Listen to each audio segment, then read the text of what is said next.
নমস্কার, আমি ডাক্তার মৃণাল ব্যানার্জি। আজকে একটা ইম্পর্টেন্ট বিষয় নিয়ে আপনাদের সাথে আলোচনা করতে চাইছি। আজকের দিনে আমাদের বাড়িতে প্রেশারের মেশিন সকলেই রাখছে। হ্যাঁ, নিজের ব্লাড প্রেশারটাকে মনিটর করার জন্য তারা সবাই ব্লাড প্রেশারের মেশিন ব্যবহার করছে এবং আমাদের কাছে এসে তারা অনেকেই কমপ্লেন করে যে, ডাক্তারবাবু, আমি যে ইলেকট্রনিক ব্লাড প্রেশারের মেশিনটা কিনেছি, এটা রিডিং সবসময় ঠিকঠাক দিচ্ছে না। আপনি তো দেখছেন নর্মাল, কিন্তু আমি বাড়িতে যখন দেখছি প্রেশারটা অনেক হাই। তো আমার মেশিনটা কি খারাপ? তো এই বিষয় নিয়ে আজকে আমি আলোচনা করতে চাইছি। এই ব্লাড প্রেশার মাপার কিছু নির্দিষ্ট পদ্ধতি আছে, যে পদ্ধতিটা যদি আপনারা ঠিকঠাকভাবে মেনে চলেন, তাহলে কিন্তু বাড়ির মেশিনটাতেও আপনারা ঠিকঠাক ব্লাড প্রেশার দেখতে পারবেন। পুরো ভিডিওটা অত্যন্ত তথ্য সমৃদ্ধ এবং বেশ কিছু নিয়মকানুন আমি বলছি, সেগুলো মেনে চলুন। প্রেশারের মেশিন কিন্তু আজকাল যেসব প্রেশারের মেশিন মার্কেটে অ্যাভেলেবেল, সেগুলো যথেষ্ট উন্নত মানের ইলেকট্রনিক মেশিন হলেও, এবং আমরা যে ম্যানুয়াল মার্কারি স্পিডোমিটার বা ব্লাড প্রেশারের মেশিন ব্যবহার করে থাকি, তার সাথে কিন্তু এর রিডিংয়ের খুব একটা ফারাক হয় না। আরেকটা জিনিস মাথায় রাখতে হবে যে 2, 4, 6 প্রেশার এদিক ওদিকটা কিন্তু সবসময় স্বাভাবিক। আমাদের ব্লাড প্রেশার কখনোই একটা ফিক্স নয়, এটা কিন্তু সবসময়তেই একটু এদিক ওদিক হয়। তবে যেটা আপনারা হাই প্রেশার অনেক সময়তে দেখেন, সেটা আপনাদের বেশ কিছু ভুলের জন্য এই মেশিন ঠিকঠাকভাবে রিডিং দেয় না। তাহলে আজকের ভিডিওটা শুরু করা যাক।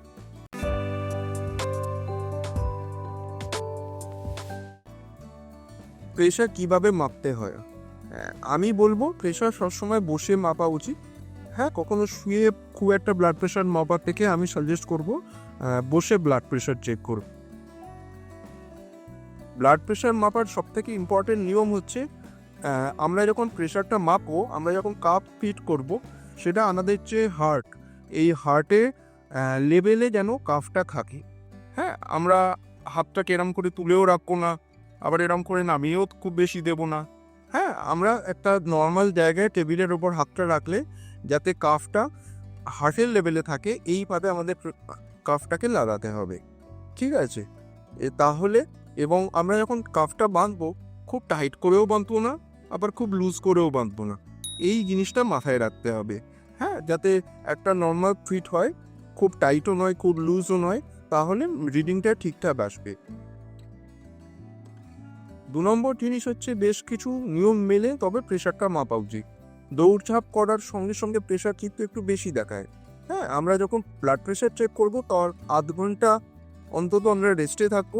আধ ঘন্টাও যদি না হয়, বাড়িতেও আমরা অন্তত 5 মিনিট একটা জায়গায় চুপ করে বসে তারপর প্রেশারটা চেক করব। আরেকটা জিনিস হচ্ছে, কোন হাতে প্রেশার মাপা উচিত? আমি বলবো দুটো হাতেই, যে কোনো হাতে আপনি প্রেশার মাপতে পারেন। সেক্ষেত্রে আপনার যেটা মনে হচ্ছে, আপনারা দুটো হাতেই চেক করে দেখবেন, যে হাতটাতে প্রেশারটা একটু বেশি দেখাচ্ছে, পরবর্তীকালে নিজেরাও সেই হাতেই চেক করবেন এবং ডাক্তারবাবুকেই বলবেন যে, ডাক্তারবাবু, আপনার ওই হাতে, কিন্তু ডান হাত, বাঁ হাত, এটা কোনো নির্দিষ্ট ব্যাপার নেই, যে কোনো হাতেই প্রেশার চেক করা যায়।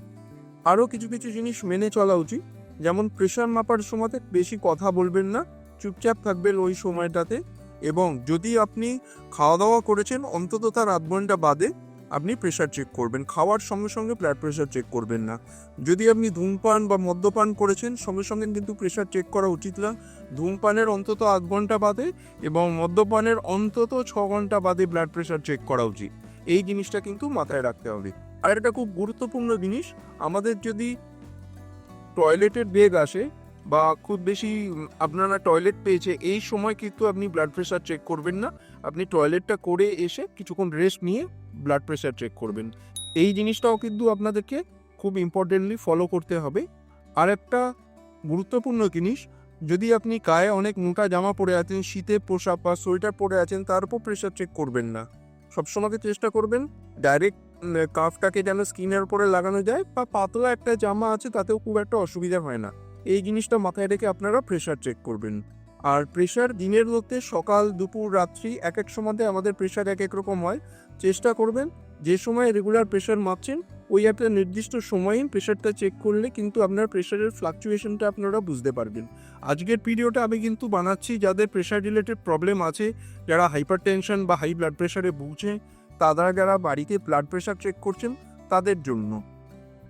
আরেকটা কথা, যেটা হচ্ছে চা বা কফি এই জাতীয় খাবার খাওয়ার কিন্তু সঙ্গে সঙ্গে ব্লাড প্রেশার চেক করা উচিত না। স্পেশালি কফি খাওয়ার পরে কিন্তু আমাদের রক্তচাপ একটু হলেও বেড়ে যায়, সেক্ষেত্রে কিন্তু একটা ফলস হাই ব্লাড প্রেশার দেখাবে।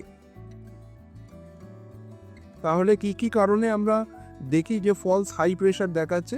1 নম্বর কথা, যদি আমরা অনেক ছুটোছুটি করে বা দৌড়চাপে করার পরে প্রেশার চেক করি, ঠিক আছে, আমাদের জোর টয়লেট পেয়েছে এই সময় আমরা প্রেশার চেক করি, প্রেশার চেক করতে করতে আমরা কথা বলি, স্মোকিং বা অ্যালকোহল কনজিউম করার পরে ব্লাড প্রেশার চেক করা হচ্ছে বা এক প্লেট খাওয়ার পরে ব্লাড প্রেশার চেক করা হচ্ছে, সেক্ষেত্রে কিন্তু রিপোর্ট একটুখানি গন্ডগোল দেখায়। আর কি কারণে প্রেশারটা অনেক কম দেখায় এটাও আমাদেরকে জানতে হবে। যদি আপনি কাফটা খুব লুজ করে বেঁধেছে এবং আপনার হাতের তুলনায় অনেক বড় সাইজের কাফ হয়ে গেছে, হ্যাঁ, তাহলে সেক্ষেত্রে কিন্তু আমাদের প্রেশারটা একটুখানি লোয়ের দিকে দেখাবে। সুতরাং কাফটা যখন বাঁধবেন, না তো খুব জোরে টাইট করবেন, না তো লুজ রাখবেন, যাতে একটা আঙুল তার ভেতরে ইজি ঢুকে যায়।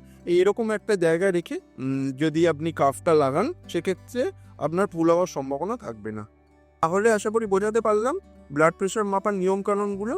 হ্যাঁ, এইভাবে প্রেশার মাপলে কিন্তু আমাদের কাছে এসে আপনারা তখন আর বলবেন না যে ডাক্তারবাবু বাড়িতে অনেক বেশি প্রেশার দেখাচ্ছে বা বাড়িতে প্রেশার মেশিনটা মনে হচ্ছে ঠিকঠাক কাজ করছে না। হ্যাঁ, আপনারা এই নিয়মগুলো মেনে চলবেন। আশা করি আজকের ভিডিওটা আপনাদের দৈনন্দিন জীবনে খুব কার্যকরী একটা হেল্প হবে। ভবিষ্যতে এই জাতীয় যদি আরও বেশ কিছু ভিডিও চান, তাহলে সেক্ষেত্রে আমি আরও এই জাতীয় নতুন নতুন হেল্প টিপস নিয়ে আমি আপনাদের সাথে আলোচনা করব। ধন্যবাদ, ভালো থাকবেন, পরের ভিডিওতে দেখা হচ্ছে।